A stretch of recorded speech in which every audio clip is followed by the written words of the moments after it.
You're listening to Hot Success Secrets at HotSuccessSecrets.com with your hosts, Heather Vale Goss and Dr. Steve G. Jones.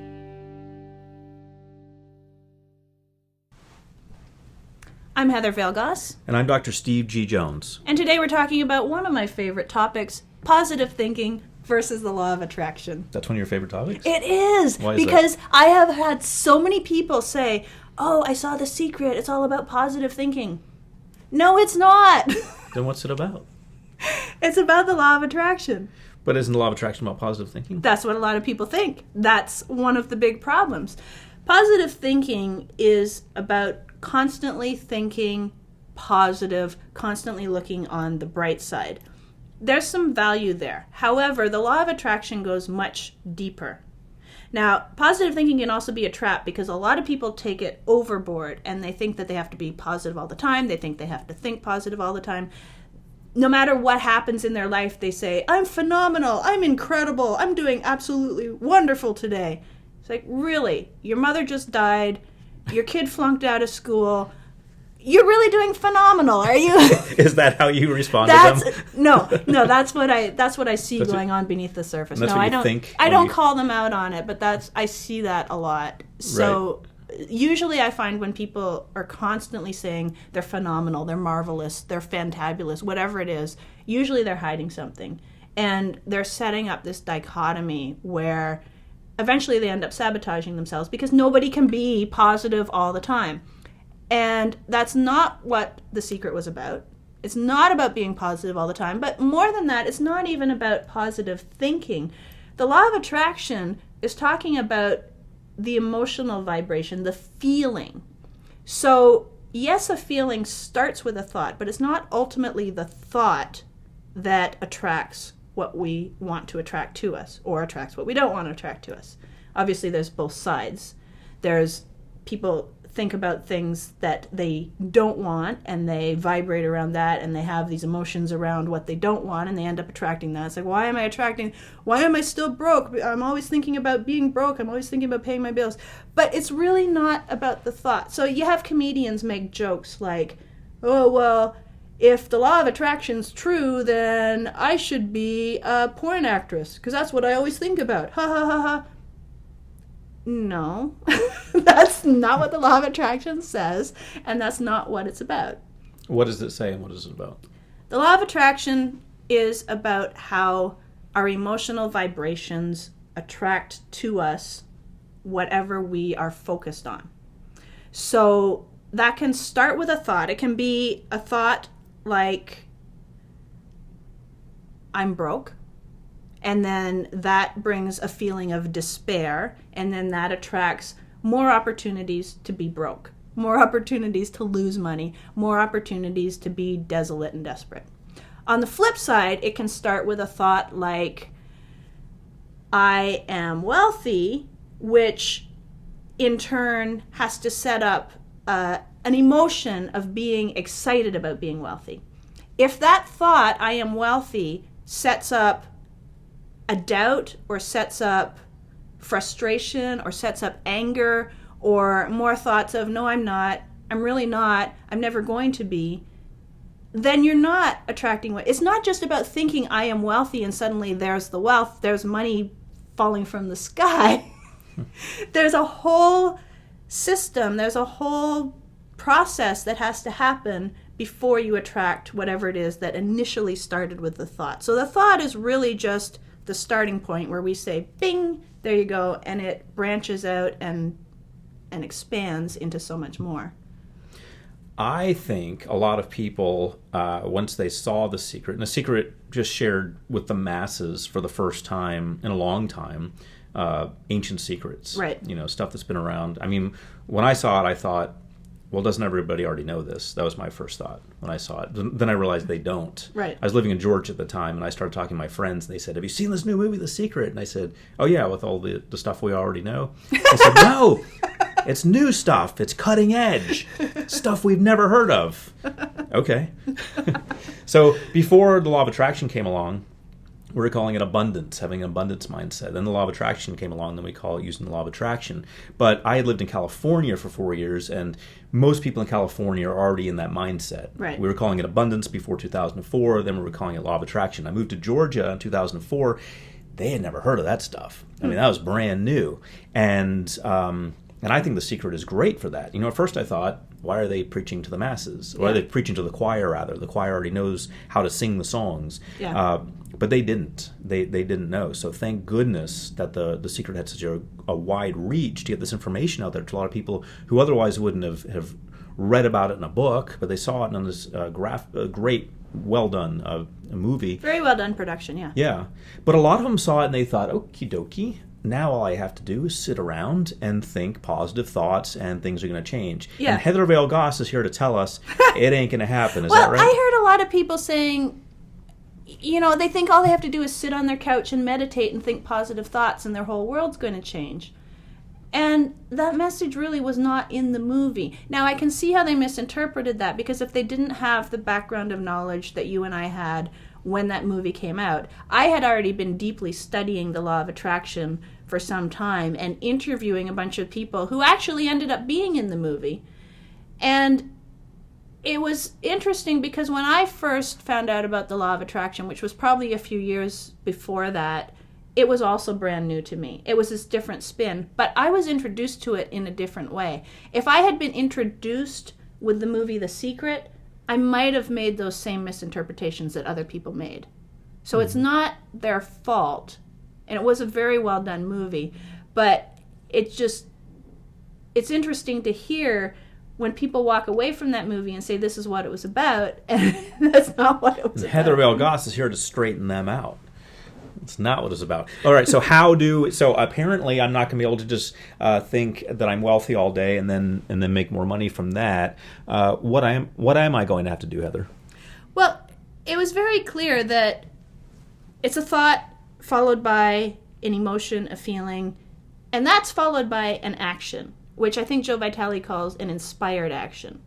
So basically, if the thought is, I'm wealthy, and the emotion is, I'm so excited, this is awesome, and you're vibrating all this positive energy, and I'm going to say positive for lack of a better term, because energy is what it is, but we label it positive and negative. So you're vibrating this positive energy around the thought, I'm wealthy, or it might be, I'm becoming wealthy, if your mind can't deal with, I am wealthy, knowing that you're not.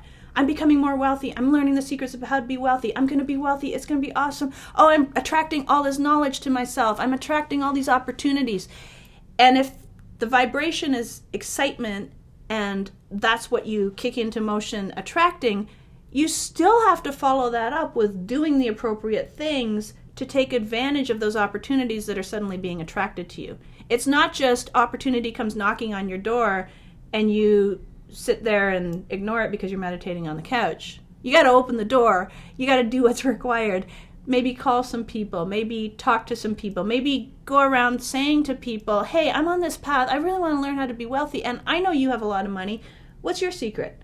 It's being proactive. That's one thing. This is a little sidetrack here, but it's always interesting to me how, for me personally, that's all I can speak of. When people come to me and they ask me how to be successful and I tell them, and they want to argue with me. So, chances are, if you want to do something and you talk to somebody who's already done it, you should just listen to them and do what they say. Yeah. Because they already know how to get there. Yeah. And you don't, otherwise you wouldn't be asking them. And I put myself in that humble position also, when I want to do something that I don't know how to do, I just shut up and I listen. And then when they tell me what to do, I just do it. Yeah. And I'm always amazed at how people just don't do that. I've done that my whole life. I have a large network of acquaintances and contacts who are brilliant at various different things. Pretty much anything that I need to know how to do or that I'm stuck on and don't know how to do, there's somebody that I have been in contact with or am in contact with on social media or whatever that I can reach out to and say, hey, I know you're really good at this. I'm kind of stuck. Can you kind of help me out? Can you give me some pointers? And of course I'm going to listen to what they say. What's the point of going to them in the first place if I'm not going to listen to what they say? I know. It's mind-boggling to me how people argue with experts, and I do it with doctors sometimes. Now we have WebMD, and so you can look up online. So Yeah. I'll argue with medical doctors when I'm in the office, which is not a great idea, I'm sure, because whatever little bit I may know from the internet doesn't compare to all their knowledge and expertise. But yeah, so I think, so in this context, what we're talking about is listening to the people in the secret, not blindly, of course, but listening to the people in the secret, understanding that they were saying things in a certain way that a lot of people kind of missed, and then kind of getting off their butts and doing it. You're saying we've got to do something here? Well, that was clearly in the movie. Joe Vitale talked about it. And now when he says inspired action as opposed to just regular action, the point is, once you have the thought and the feeling, and you may meditate around it, you might journal about it, you might just, talk to yourself on a recording, whatever it is, once you have that, that initial thought and that feeling that comes up with it, what he's saying to do is open up your mind, open up your heart to the possibilities, and you'll get that light bulb moment. I've had light bulb moments, flashes of inspiration that literally felt like I was being bonked in the forehead with this bright light, like, boom, this is the answer. It's like, wow, okay. When you get that kind of inspiration, when you get that light bulb moment, that aha moment, your job is to follow through on it and do what you're being told, this is what I need to do.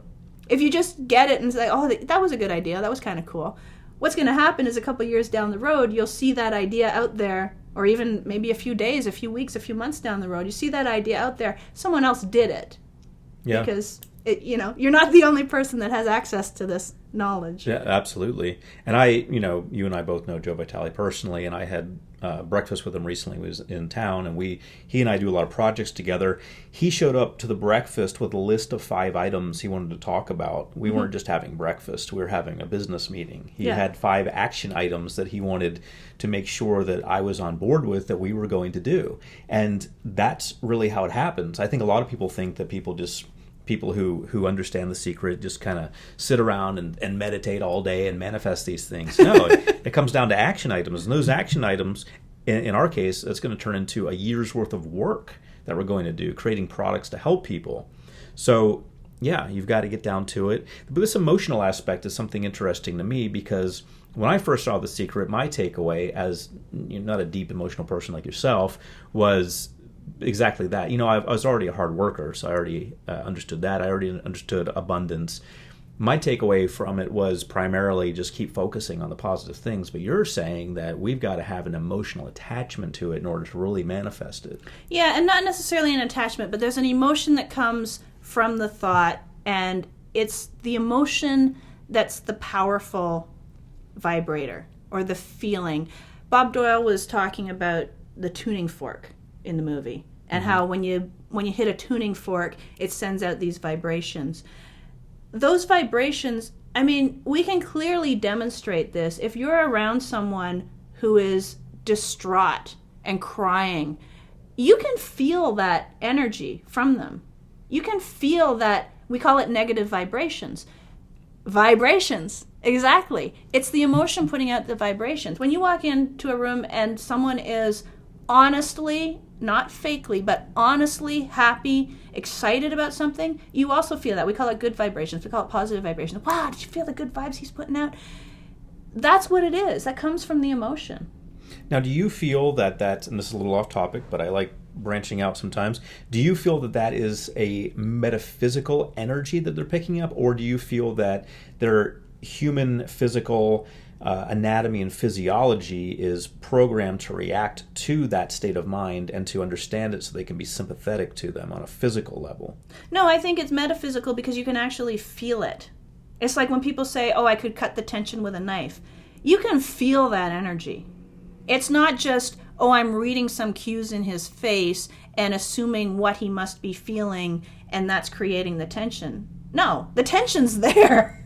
So you feel, and and you and I have talked about this before, and I think you cited some studies, some scientific studies that were done with, I believe it was people in different rooms who could feel the other person's emotion without having any visual cues. Yeah, haven't you ever felt, like if you're really close to someone, it might be a family member, it might be a spouse, a partner, haven't you ever felt like something wrong? Yeah, there's something wrong. So you do not think that that's because you haven't heard from them in a while, or there's something different in their tone of voice last time you spoke with them?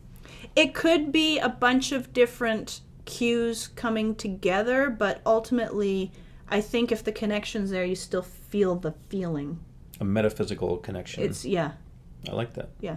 I think it goes across. In fact, and this is taking it to a different level, but I've done interviews where I was co-hosting with someone who was 3,000 miles away, and if you tune into what's going on in the conversation, you can feel when they want to ask a question. Really? You can feel when they pull back. It's an energetic pull that you can tap into. Wow.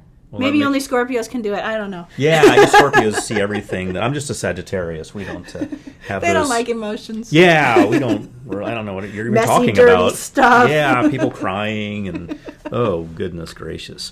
Well, on that note, I think we've established the difference between positive thinking and law of attraction, and then some. Yeah, absolutely. And I think we've got some good tips in there that people can actually put this into practical use, and it's not just us blah blah blah. Absolutely. Because we love to blah, blah, blah, but we love to give value at the same time. Somewhere in there, there's some nuggets. Yeah. So check out more podcasts and more interviews with experts at hotsuccesssecrets.com. Till next time, we'll have another topic for you. I'm Heather Vale Goss. And I'm Dr. Steve G. Jones. Talk to you soon. Thank you for listening to Hot Success Secrets with Heather Vale Goss and Dr. Steve G. Jones. For more free audios and videos, go to hotsuccesssecrets.com.